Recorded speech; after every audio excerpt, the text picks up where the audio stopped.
Hi, today I want to show you how you can easily remove your popcorn from your ceiling if you have the house just like mine from the 80s. So the process is very simple. All you basically have to do is to make sure that you're going to wet the area that you're going to work on with plain water. And as you can see, I'm using a spray bottle that I bought from Walmart for about $10. Then I spray the area probably about maybe like 4 times, making sure that everything is equally wet. And I'm working in areas about like maybe 5 feet by 5 feet, and then all you have to do is wait about 10 minutes for the water to soak in and loosen up the popcorn.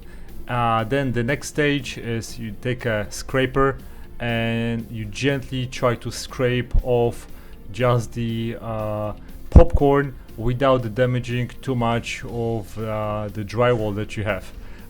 If you do scrape your drywall, of course you will have to patch it.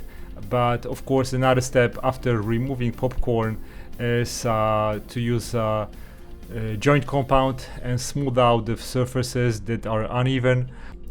And also you have to use joint compound to fix the joints on your drywall. Then another step is to make everything is nice and smooth, and in this particular situation I don't really use sandpaper. I use damp sponge to smooth out any roughness that I create with joint compound. And after you're done with your joint compound, the most important thing before painting is to use the damp rag to remove any residual dust that is still sticking on your boards.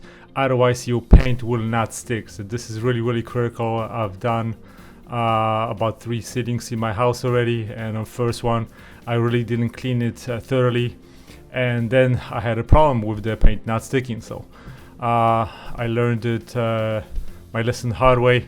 So clean it thoroughly so the surface is nice and clean, and then once you paint it with any paint, you're gonna have a perfect flat surface.